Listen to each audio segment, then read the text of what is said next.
Ova knjiga je napisana u pomalo neobičnom tonu i žanru, negdje između lijepe porodične priče i hronike jednog vremena.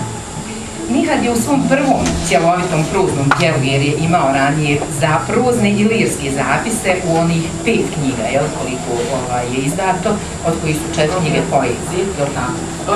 Objavljene. Ja, i se prijatelj država. Ne, ja bih državu izdala, nemoj mene. Bili su i ti prozni i lirski zapise.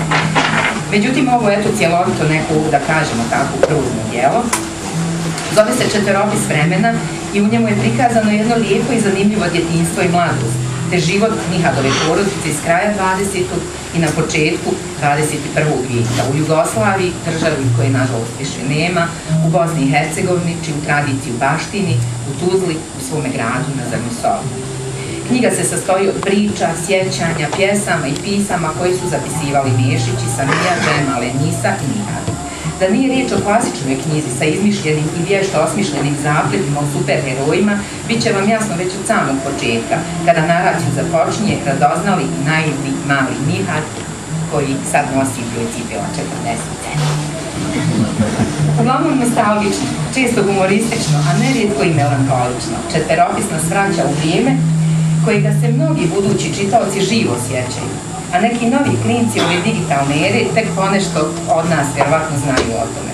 I jednima i drugima Četveropis vremena nudi toplinu ugodnog porodičnog života, čitaocu nudi kritički osvrt na stanje u jednoj državi u kojoj je pisac živio sa svojom porodicom i sa rodbinom, te države sada više nema, te na stanje u ovoj drugoj državi u kojoj vladaju drugačiji parametri i u kojoj je sistem vrijednosti posve različit od onoga u kojem je autor knjige odrastao.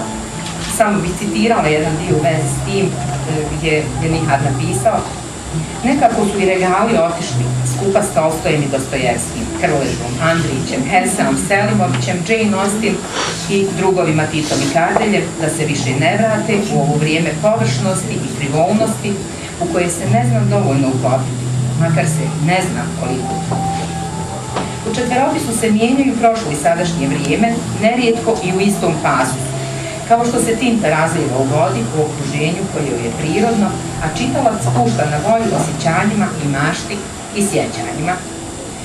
Četveropis je pisan uglavnom u prvom licu, tu vjerovatno malo taj egoizam proradio ga, samo ti osipa se, onda sjeti Jenise i mami i tako. A radnje u Četveropisu teče nekad široko i sporo, naprosto kao rijeka Sava, čas ubrzano kao Drina.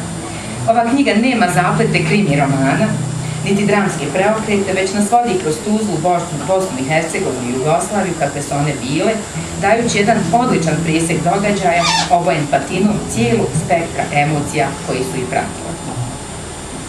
Svoj osvrt na Četveropis vremena završila bih jednim lijepim Andrićevim citatom koji mi se nameće dok u mislima prelazim preko redova koji su pisali Samija, Džemal i Nisa, puštajući nas zaista nesebično da zavirimo u izvore njihovih duša i dok razmišljamo o mom dragom prijatelju, velike duše, Nihadu Mešiću, roditelju Četveropisa, zvjezdanog neba i ljudskog srca, nikad se čovjek neće moći napraviti.